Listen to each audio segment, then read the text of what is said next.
You know what hurts more than physical pain? It's being told, in front of everyone you love, that you don't belong at the table you built with your own two hands. That's exactly what happened to me. On Thanksgiving, no less. The day we all pretend to love each other, to count blessings even when they feel like debts. My own son-in-law pointed to the kitchen like I was a hired maid and said, that's your spot, right? You're more comfortable in there anyway. There was turkey on the table, yes. But what I tasted most was shame. Have you ever felt that kind of betrayal? Not loud and dramatic, but cold and calculated, sliced so clean it takes a moment to feel the sting.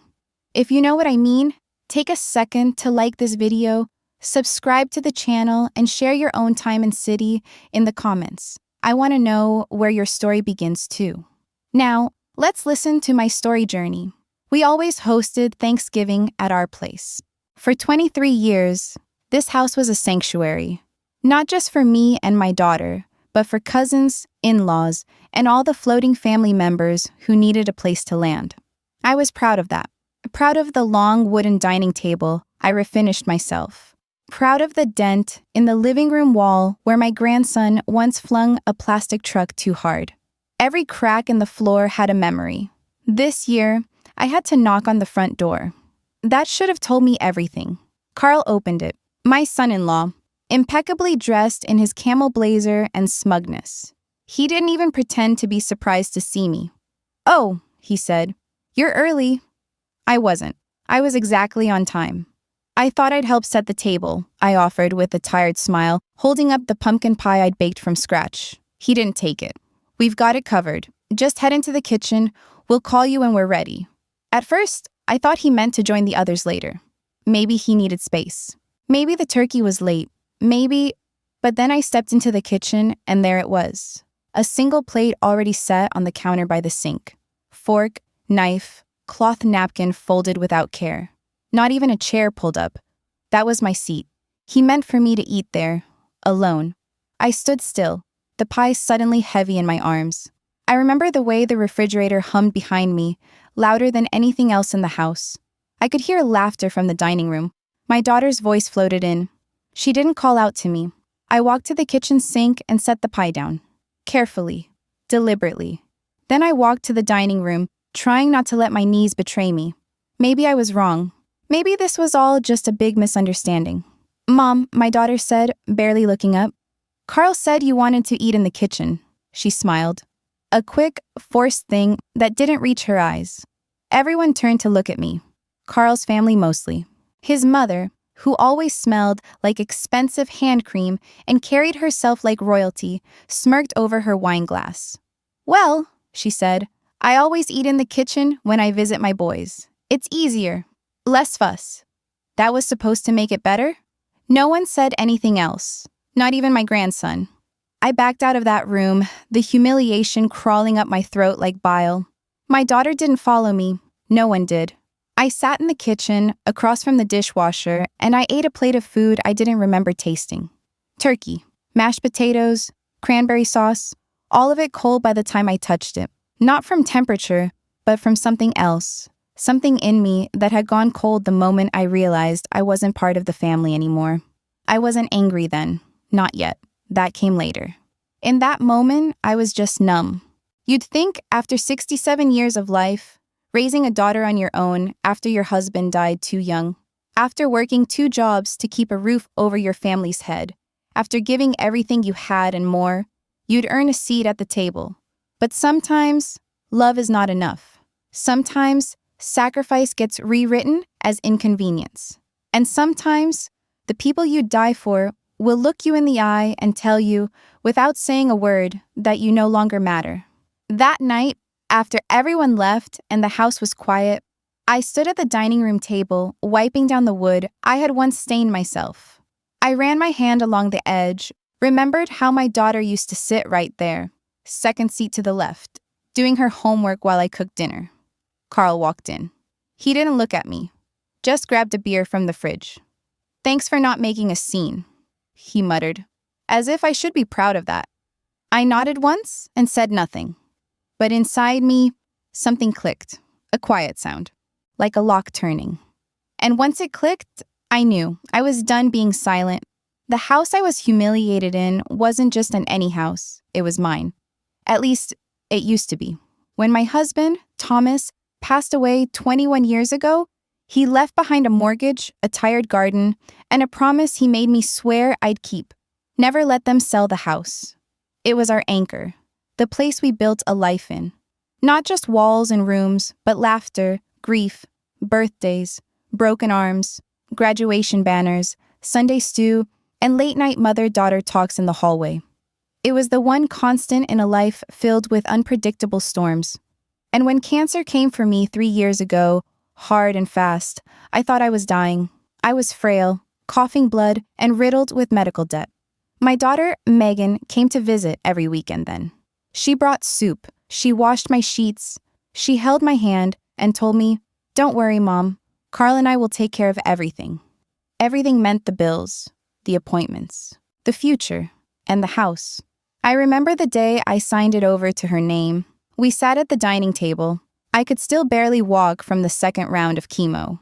Carl brought the papers. He wore that lawyer's smirk, too charming, too polished. "It's just for legal protection," he said. "We don't want Medicaid to seize it if things go south.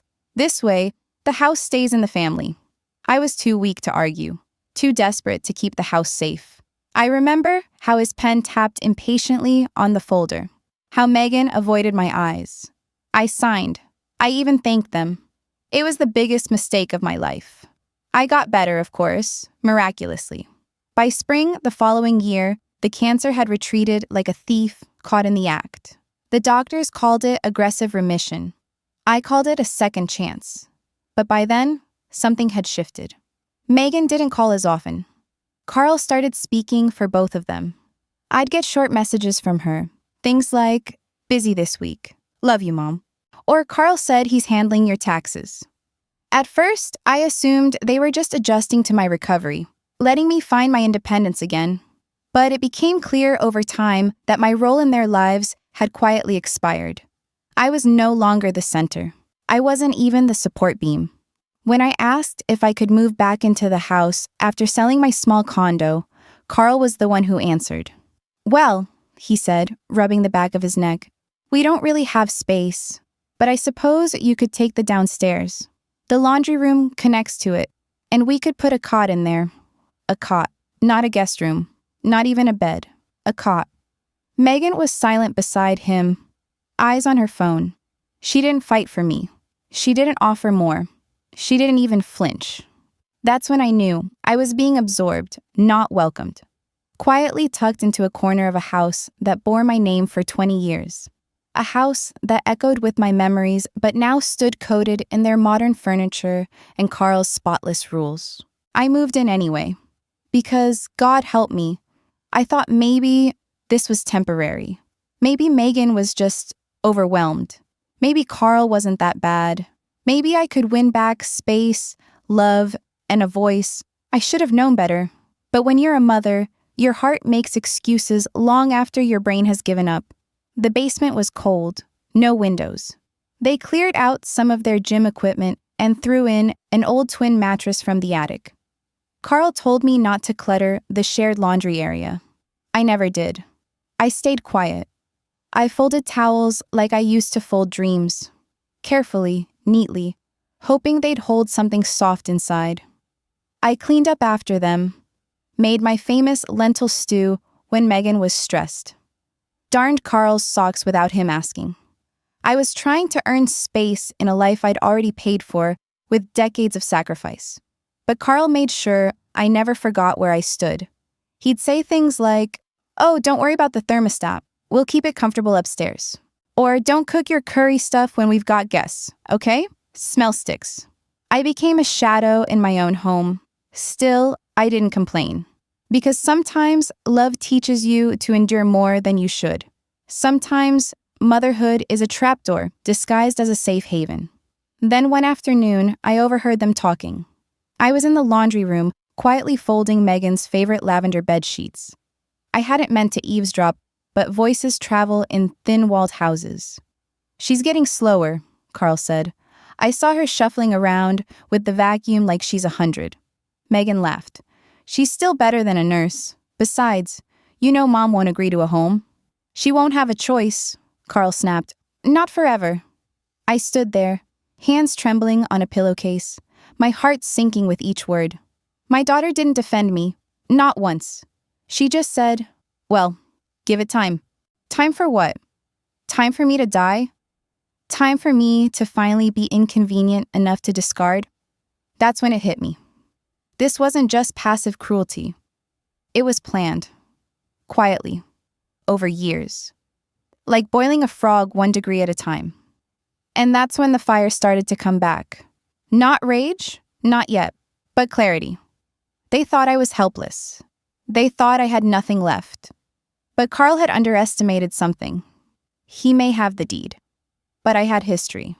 And one good lawyer who still owed me a favor.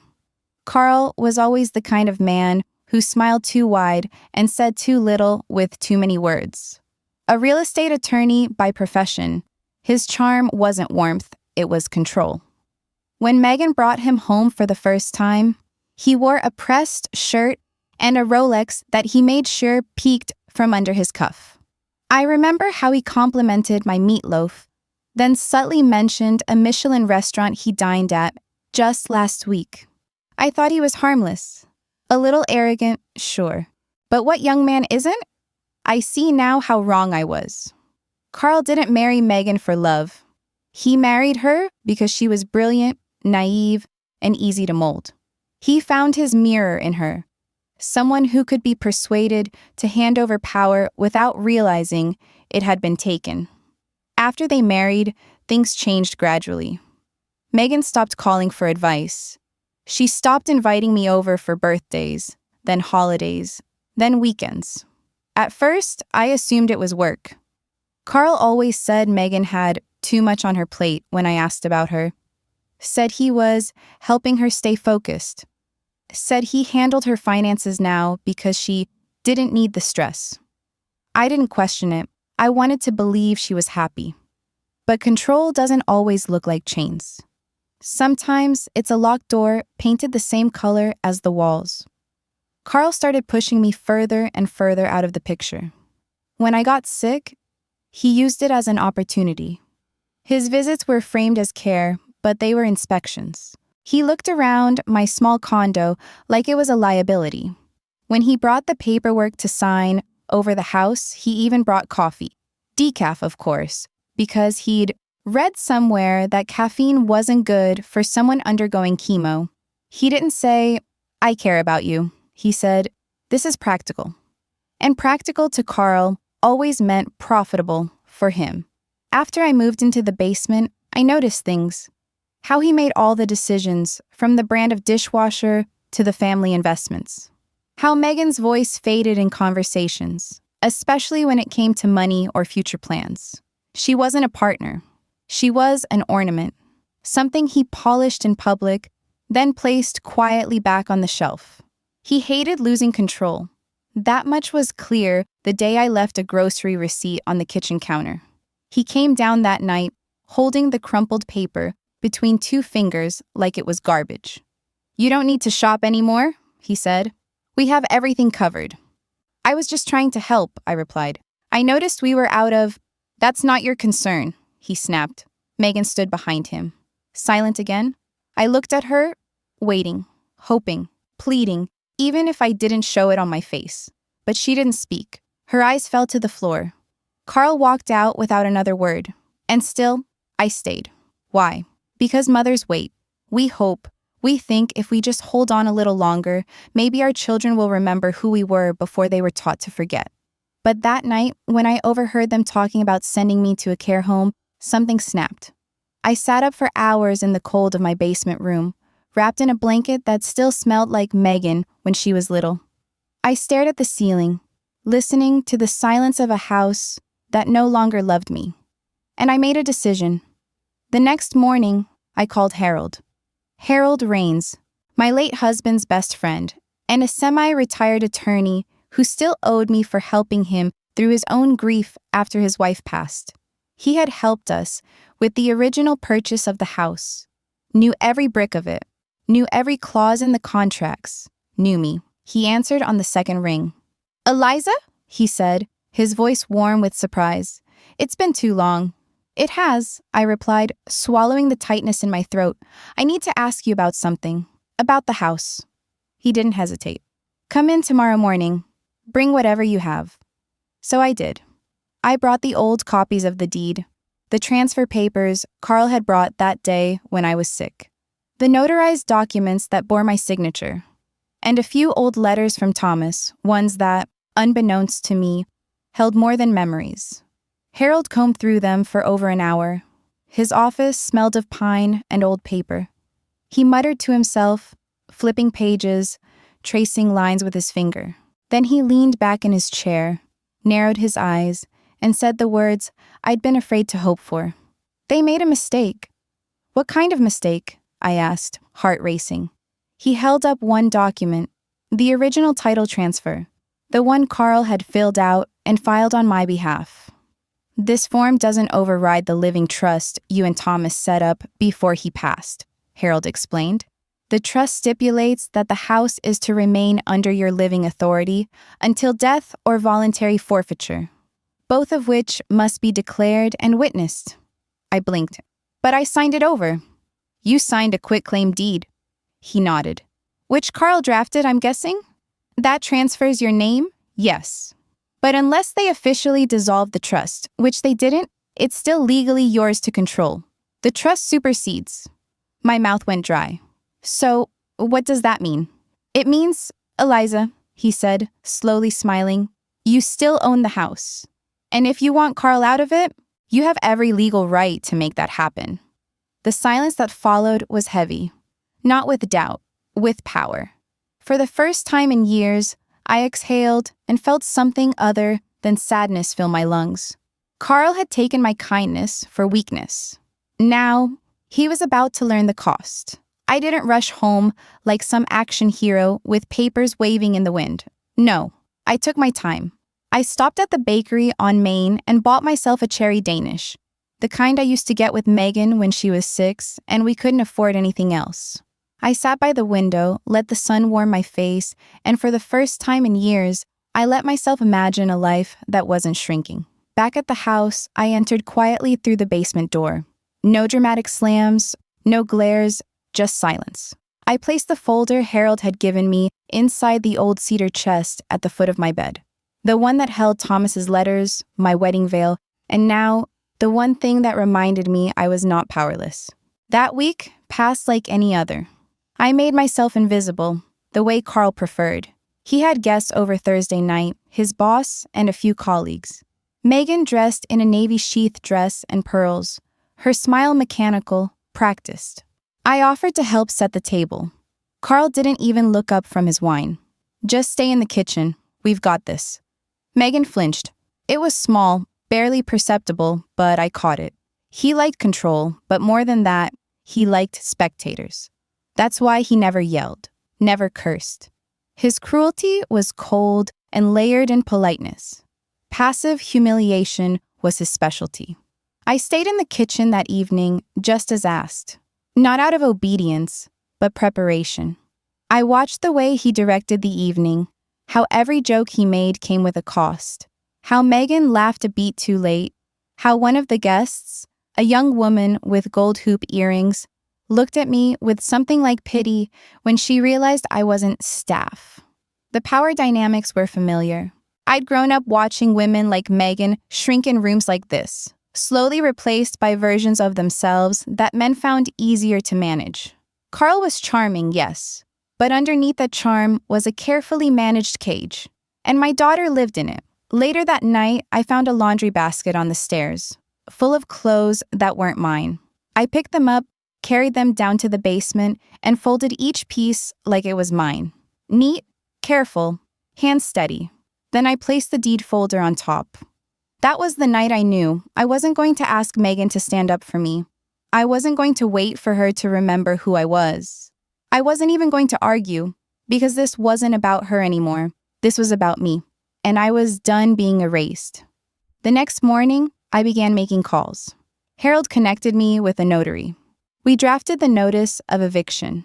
Legal, binding, specific. Carl had no clue, and I wasn't going to tell him yet. I wanted him to feel secure. I wanted the floor to drop when he thought he was at his highest.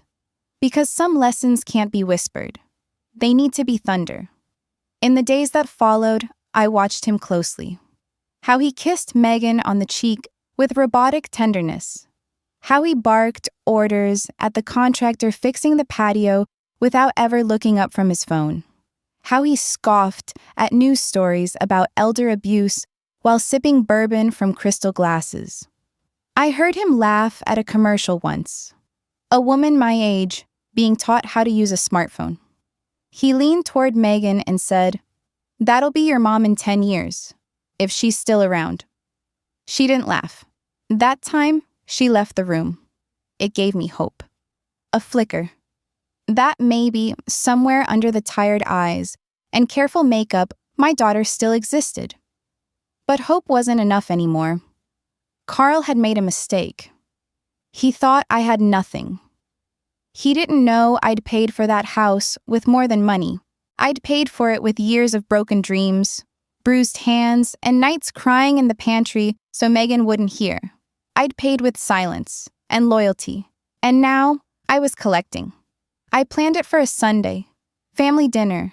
His parents would be there, a few friends. He liked to perform, liked the admiration, the validation. So I would give him a stage, and then I'd take everything back. The night before, I made my signature short ribs, Carl's favorite. I slow-cooked them for hours, basted them with red wine and rosemary. The scent filled the house. Megan peeked into the kitchen. "Smells amazing," she said quietly. "It's for tomorrow," I replied without turning around. She hovered. Then, after a pause, "You've been different lately." I looked up, met her eyes. And for the first time in months, she didn't look away. "I remembered who I am," I said gently. She swallowed, nodded once, and left. I didn't sleep that night. Not from nerves, from purpose. At dawn, I dressed in a soft ivory blouse, pressed slacks, the brooch Thomas gave me on our 20th anniversary. My hair was tied neatly at the nape. I looked in the mirror and saw someone I hadn't seen in years. A woman who once built a life from scratch. A woman who once walked into city offices with a toddler on her hip and demanded better. A woman who wasn't done. The notice sat in a cream envelope on the dining room sideboard. Beside it, a name card. Mr. Carl Jensen. Carl always insisted on assigned seating for Sunday dinners. Said it, kept things orderly, like we were guests at a conference, not family in our own home. He printed little name cards with gold trim and set them in miniature holders shaped like leaves. His mother loved them. Megan barely noticed anymore. That Sunday, I slipped mine quietly into place before anyone arrived. Carl's name was written in my hand. No gold trim, no leaf holder. Just a single envelope, face down beneath the card. The house was pristine. Of course it was. Carl had called the cleaner the day before and barked orders about dust on the baseboards. The dining room table gleamed under the chandelier. White roses in a crystal vase, linen napkins folded with sharp edges. All that surface beauty hiding a deep rot. By 5 o'clock, the guests had arrived. Carl's parents, 2 of his colleagues. Megan, dressed in pale green, seated at his right. Me, at the far end, where I was always placed, like furniture. But this time, I didn't shrink. I served the meal myself. Short ribs, glazed carrots, fresh bread from the bakery down the street. Everyone praised the food. Carl raised a glass halfway through and said, "Let's give it up for Eliza, our resident chef." I smiled. Not the grateful, tight-lipped smile I'd worn for years, but something calmer, deeper, almost amused. "Thank you," I said. I figured if I'm going to feed people one last time, I might as well do it right. Carl raised an eyebrow. "What's that supposed to mean?" He chuckled. I stood up. Every eye turned to me. The room hushed, the clinking of cutlery pausing midair. "I'd like to say a few words," I said, walking slowly around the table until I reached his seat. Carl shifted in his chair, confused but still cocky. He gestured to the envelope. "What's this? My fan mail?" A few people laughed. His mother rolled her eyes, already bored. But Megan didn't laugh. She stared at the envelope. Her hand twitched. "It's your eviction notice," I said clearly, laying it gently in front of him. "You have 30 days to vacate the premises." The silence was immediate, complete. Even the chandelier seemed to stop swaying. Carl blinked, smirked, blinked again.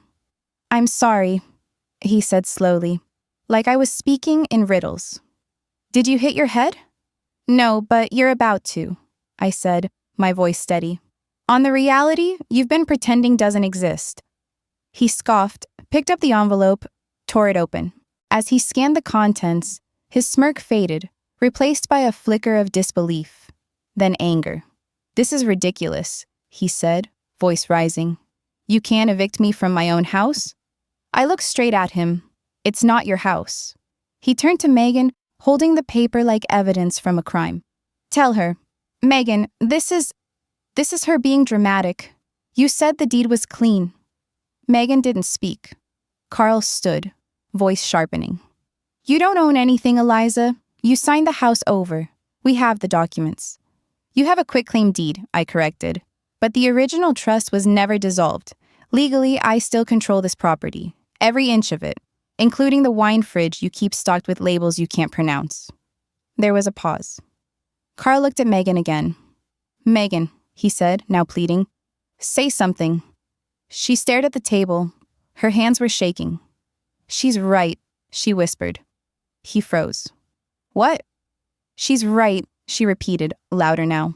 "I looked it over with Harold last week. The trust is still active. You didn't check." Carl's face twisted. "You went to Harold?" "I needed to know the truth," Megan said, voice cracking. Carl laughed, short, bitter. "You're taking her side?"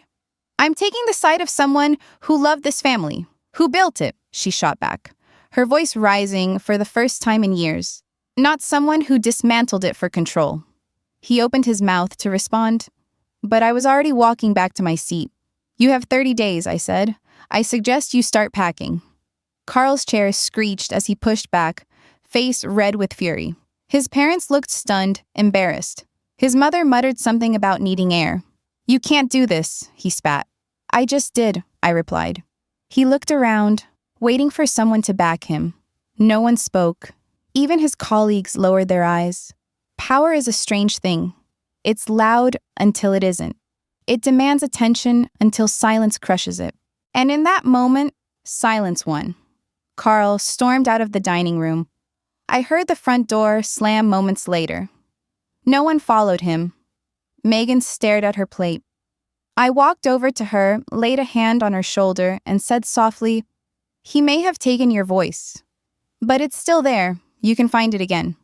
She didn't answer, but she held my hand, and that was enough. That night, I sat alone in the kitchen. The same one Carl once told me to eat in. The same one he'd reduced me to. I poured myself a glass of wine. Not to celebrate, but to mark something sacred.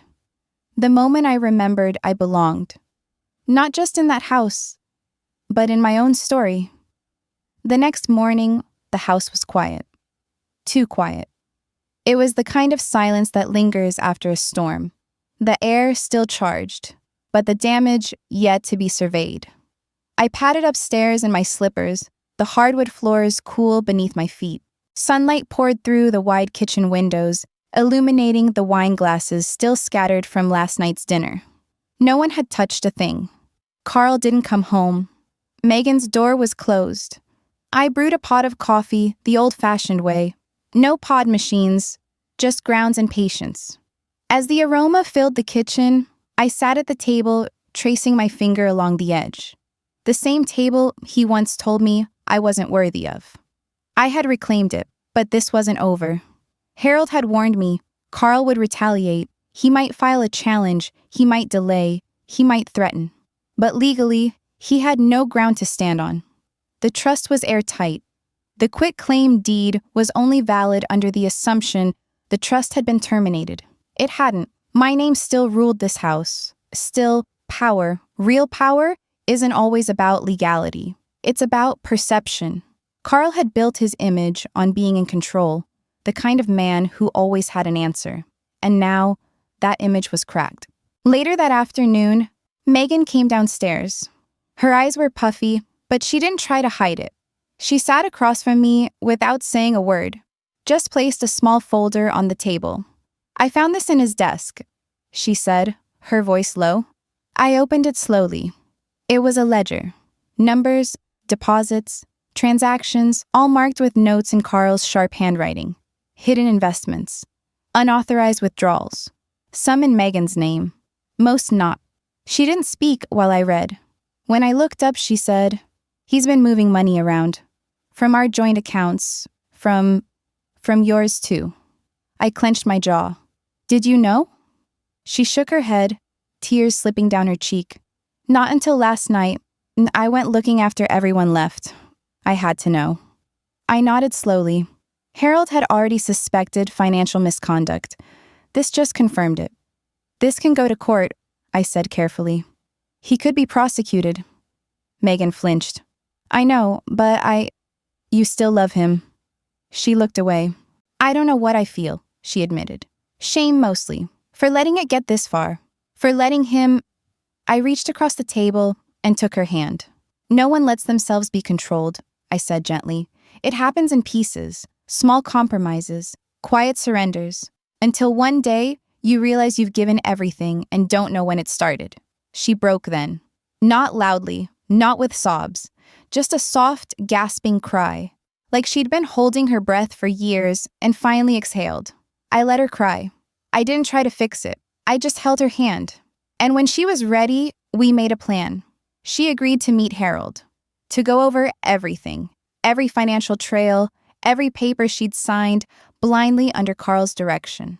We'd file a motion to freeze the joint accounts and protect what was left of her assets. I told her she could stay. The house was still her home too, but Carl would have to go. She nodded, still wiping tears. "I want to stay. I need to start over." "You can't," I said. "But not with him under this roof." 3 days later, the eviction notice was officially served, delivered to Carl at his office by a process server. Megan filed a restraining order the next day, citing financial manipulation and emotional abuse. The fallout was swift. Carl's firm launched an internal investigation. His name was quietly removed from the partner candidate list. Friends stopped calling. His parents didn't return Megan's texts. The empire he'd built on charm, manipulation, and control started to crumble. He called once. Megan didn't answer. He left a voicemail, short, seething, full of insults dressed as concern. "I saved it. Evidence," Harold said. "We changed the locks that week. Megan and I spent a whole Saturday purging the house, removing Carl's things, reclaiming spaces. We found old pictures of her childhood tucked in a storage bin, photos I hadn't seen in years." Megan held one up, her 6-year-old self sitting on my lap, face smeared with cake frosting. "I miss her," she whispered. "She's still in there," I said. We framed that photo, hung it above the fireplace. And then we laughed. Not forced laughter, not nervous or hollow, but real. Freeing. The kind that fills the cracks. It wasn't just the house that had been reclaimed, it was her. And maybe it was me too. Because in the days that followed, I realized something strange. I didn't feel rage anymore. Not even toward Carl. What I felt was clarity. He had underestimated me. Thought age made me irrelevant. Thought motherhood meant weakness. Thought silence meant consent. But he forgot what many men forget. Mothers are the architects of every empire they enjoy. And when we reclaim what's ours, we don't ask. We serve. The invitation list was Carl's idea. Always had been. Every event, birthdays, anniversaries, even casual brunches, came with a spreadsheet and a seating chart. Names were added based on utility, never intimacy. Anyone who could boost his profile was welcome. Anyone who reminded him of where Megan came from was quietly excluded. But this dinner wasn't about him. It was about closure. And I was going to host it on my own terms. The guest list was small. Megan, myself, my sister Nora and her husband Henry, and Mrs. Daniels, the elderly neighbor Carl used to dismiss as that nosy widow. She had seen more than we'd realized over the years, and I wanted her there not for gossip, but because she saw me, always had. I spent the entire Saturday preparing the meal. Cooking had always been my therapy, the smells, the textures, the quiet alchemy of it all. But this time, there was no rush, no pressure to impress. I kneaded the dough for the rosemary focaccia with bare hands, letting the flour coat my fingers and my thoughts. In a strange way, it felt like I was reclaiming the house room by room, through smell, through care, through presence. That morning, Megan joined me in the kitchen. She wore a soft blue sweater I hadn't seen in years, the one she used to wear in college, back when she still called me Mama, without hesitation. "Need help?" she asked. I handed her a paring knife and a bowl of potatoes. She smiled, sat down, and began peeling. We worked together in companionable silence. No Carl hovering, no tension thick in the walls. Just two women peeling back more than just vegetables, peeling back time too. The layers between us. At one point, she paused and asked, "Do you ever regret it?" "What?" "Giving up everything for us, for me."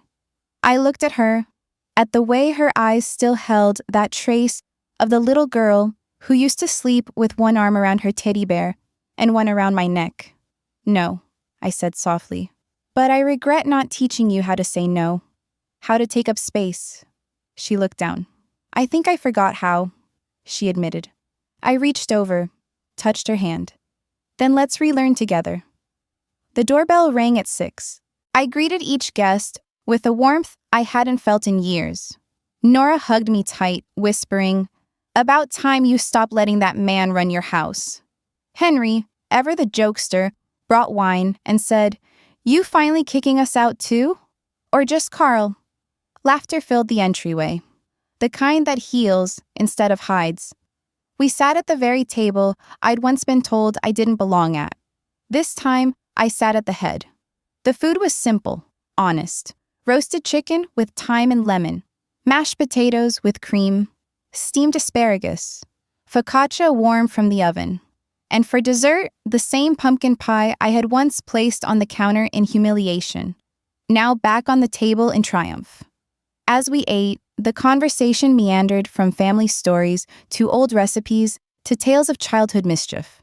Megan laughed, really laughed. Her shoulders relaxed, her voice softened. Halfway through dessert, I stood up. "I want to say something," I began. "If that's all right." All eyes turned toward me.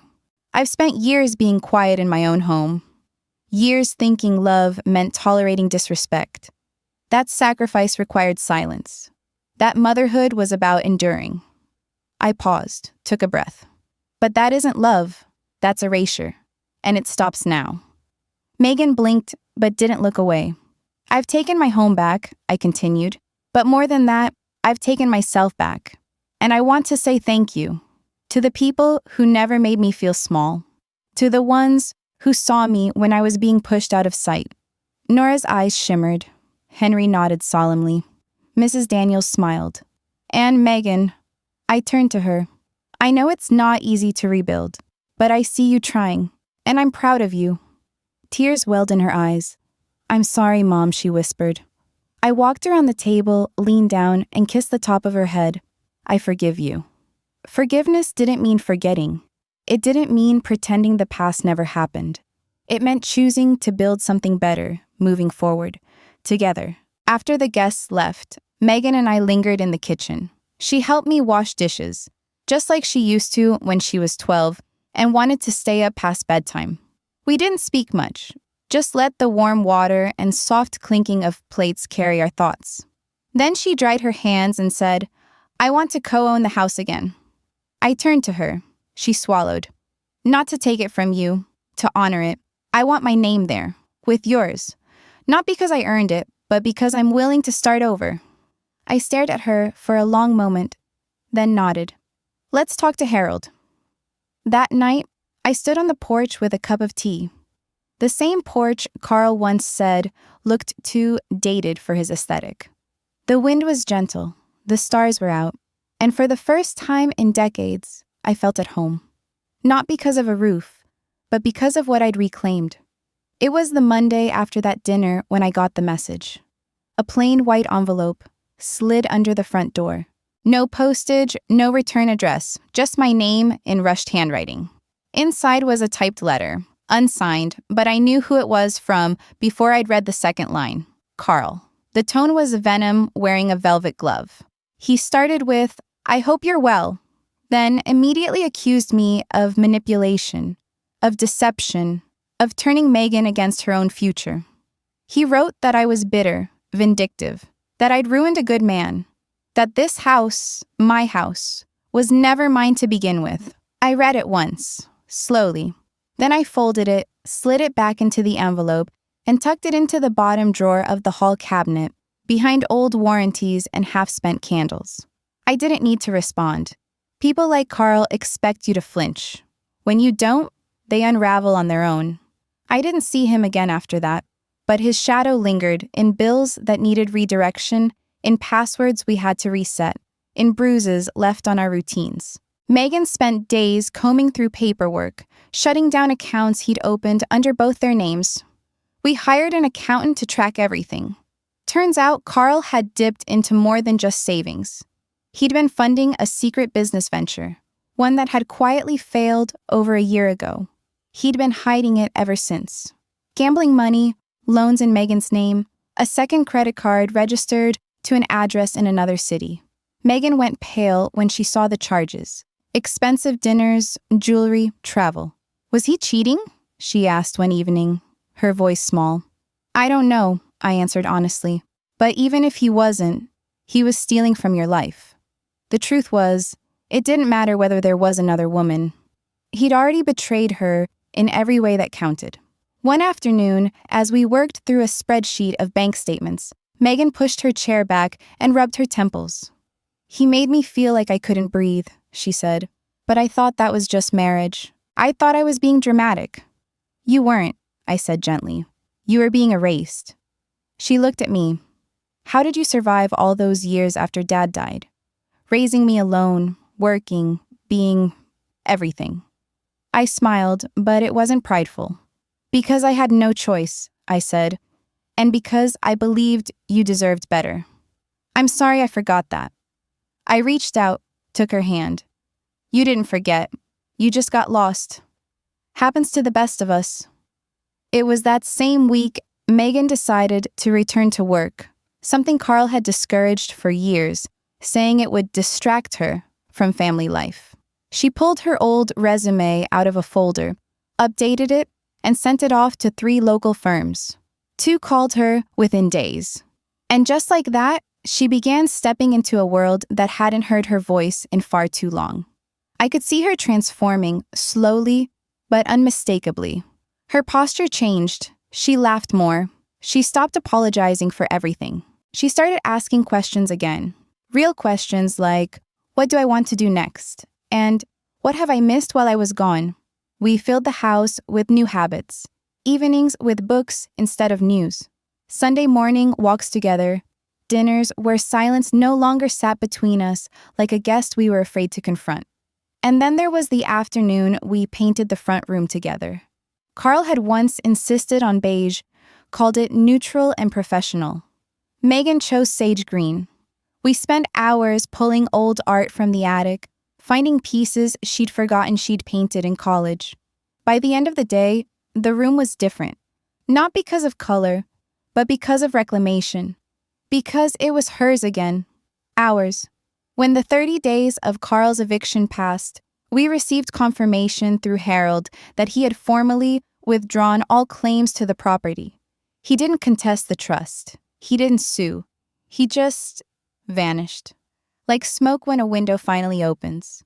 And in his absence, the house breathed again. We even opened the windows that first morning, every single one. Let the air sweep through like a cleansing. Dusted corners Carl never allowed anyone to touch. Rearranged the furniture. Put the dining table closer to the window, where sunlight now touched every meal. It wasn't revenge, it was restoration. People kept asking me if I felt victorious. if I felt like I won. But this wasn't a battle, it was a remembering. I didn't want Carl's ruin. I wanted my place back. And Megan's too. One evening, I found her sitting on the porch with a cup of tea, staring out at the garden that Carl had once called too messy. "It's wild," she said. I sat beside her. "It's free." She nodded. "Kind of like us." I looked at her, truly looked, and I didn't see the girl who married too quickly, or the woman who went silent for too long. I saw my daughter, a survivor, a builder.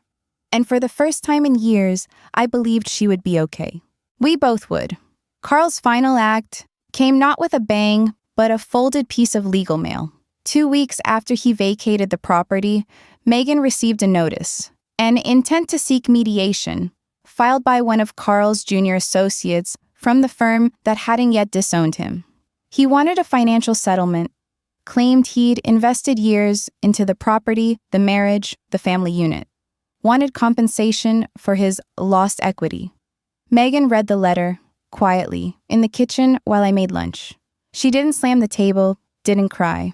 She just looked up at me and said, "He still thinks this is about money." I took the letter from her hands and set it aside. "Let Harold handle it," she nodded. "I will. I can't believe he's still trying to control me, even now." "He's not," I said. "He's trying to prove to himself that he matters." The mediation was scheduled 2 weeks later. Megan asked me to come. I said yes. Not because I needed to be in that room, but because she needed to remember that she didn't have to walk into it alone. We sat side by side at the long, overly air-conditioned table. Carl sat across from us, not as polished as he used to be. His jacket was wrinkled, his hair thinner, his tan faded. He looked, for once, like the person he truly was. Small. He didn't look at me. Didn't need to. I wasn't there for him. He started off with the usual rhetoric. How he'd contributed time and labor to the house, how he had expectations of future value, how he'd made sacrifices. But the mediator, a woman named Joan with a voice like polished steel, wasn't swayed. She had reviewed the trust, the quitclaim deed, the bank records. She saw through him in 15 minutes flat. "What you're describing," she said, "is not legal ownership. It's a partnership that was terminated and not on favorable terms for you." Carl leaned forward. "So you're just going to hand her everything?" "No," Joan replied calmly. "She's taking back what was always hers." Megan spoke only once.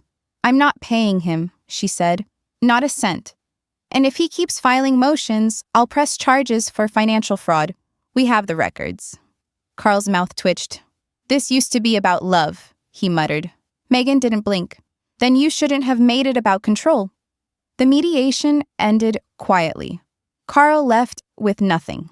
And I watched Megan walk out of that office, not like a woman escaping, but like a woman reclaiming. Her steps were solid. Her chin was lifted. She didn't once look back. We celebrated that night, not with champagne or fancy restaurants, but with grilled cheese sandwiches on the front porch. The air was thick with early summer warmth, and the scent of blooming jasmine drifted in from the garden. "I feel like I can breathe again," she said. "You've been holding your breath a long time," I replied. She looked at me. "So have you." We sat in silence for a while. Then she said, "Do you remember that summer after Dad died? When the AC broke and we slept on the floor with ice packs?" I laughed. "And you stole mine every night." She smiled. "You made it feel like an adventure." "That's what mothers do," I said. "We turn survival into stories." She leaned her head on my shoulder. "I want to do that," she whispered. "Be the kind of mother who teaches survival doesn't have to be silent." I kissed her hair. "You already are." That weekend, we changed the locks again. Not because we feared Carl, but because the symbolism mattered. We repainted the front door a deep plum color. Megan chose it. "It feels bold," she said. "It feels like us," I replied. Neighbors began stopping by again. They asked how we were. They brought over casseroles and compliments. They'd seen the headlines, the legal filings, the eviction, the mediation. Small-town gossip made its way through the grapevine, and for once, the truth came with respect, not pity. Mrs. Daniels dropped off a lemon pie and said, "You handled that better than most men I know." I told her, "That's because we've had practice." Carl didn't show his face again. Not at the grocery store, not at the hardware store, not even at the 4th of July parade he used to brag about chairing. He was gone. The house grew quieter in his absence, but not hollow, peaceful, restored. Megan and I started new routines. She returned to work part-time, then full-time. She joined a women's leadership circle. She started painting again, small watercolors at first, then larger canvases. I, too, found something unexpected. In the space Carl left behind, I planted herbs along the back porch: basil, thyme, rosemary, the same ones I used in my stews for years. But now I grew them not to feed someone else's demands. I grew them for the joy of it. I even started a little community kitchen workshop, just one evening a week. Women came, retirees, newly single moms, young women trying to learn real food. We didn't just cook, we told stories about what we'd lost, what we'd survived, and what we were quietly taking back. The kitchen smelled like cinnamon and cardamom. A pot of chai simmered on the stove, and the chatter of women filled the air like birdsong. It had started with just 4 of us: neighbors, old friends, a niece of Mrs. Daniels who'd recently moved back after her divorce. Word spread. Now, every Tuesday evening, the kitchen was alive, not just with recipes, but with reclamation. Some came to learn to cook. Others came just to talk, some to cry. We didn't need permission, we needed space. And we'd created it. Megan helped me design a small corner of the kitchen into a teaching area. We installed a butcher block island, open shelves for spice jars, and a chalkboard wall where women wrote favorite family recipes or quotes that gave them strength. One of them, written in neat cursive, stayed at the top corner. "Silence isn't grace, it's erasure." That one was mine. On the first night of the second month, a young woman arrived who had been referred by a friend. She hovered at the door, nervous. She looked barely 30, wore a sweatshirt 2 sizes too big, and kept touching the ends of her hair. "You must be Leah," I said, walking over gently. She nodded. "I'm not really good at this. I burn toast." "Perfect," I smiled. "We'll start with butter." She laughed, soft and uncertain, but it was a beginning. And I realized that's what I'd built, without even meaning to. A place for beginnings.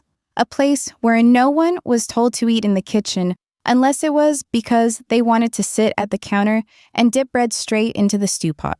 The irony never left me. That same space, where I was once exiled, became the center of something warm, alive, chosen. That same countertop where Carl left his folded arms and dismissive remarks now held knives that chopped onions and women who shared the kind of truths they'd never say in courtrooms or therapist offices. One night after class, Megan and I sat with mugs of warm milk and honey. She was tired from work, but it was a good tired. "Have you thought about renaming the house?" she asked suddenly. I tilted my head. "Renaming?" "Yeah, like people rename boats or stores. I don't know, it's a different place now." I thought for a moment. "We could," I said, "but I think the name I'd give it is one no one would see." "What's that?" "Mine." She smiled, wide and real. "Good choice." Carl's final legal threat never materialized. The accountant traced back most of the funds he stole, and a civil settlement was arranged behind closed doors. Megan received restitution, not enough to undo the years, but enough to help restart. We never saw him again. But sometimes I thought of him. I wondered if he still tried to intimidate people in smaller rooms. If he still thought silence equaled submission. If he still underestimated the strength of women with nothing left to lose. I hoped he did. Because then, the world would keep surprising him. I didn't want vengeance. I wanted longevity. I wanted the kitchen to keep smelling like cardamom. I wanted the porch to keep blooming with rosemary and wild thyme. I wanted women to walk through our door and feel whole, even if they came in pieces. And I wanted Megan to keep growing. She did. 1 year after Carl left, she stood in the same dining room, this time holding a certificate, her promotion to department director at the firm she'd once been too afraid to apply to. We threw her a party. I made her favorite peach cobbler. We invited everyone. Even Mrs.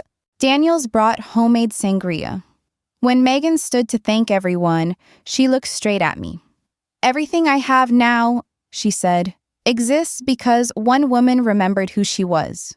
And made me remember too." There wasn't a dry eye in the room, especially not mine.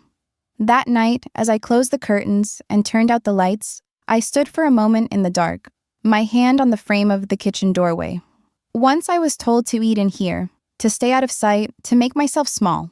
Now, this room fed more than bellies. It fed voices, it fed reclamation. And as I turned to head upstairs, I whispered the words I hadn't dared speak aloud for years. Not because I needed anyone to hear them, but because they were true. This is my house. This is my life. And I am not leaving the table again.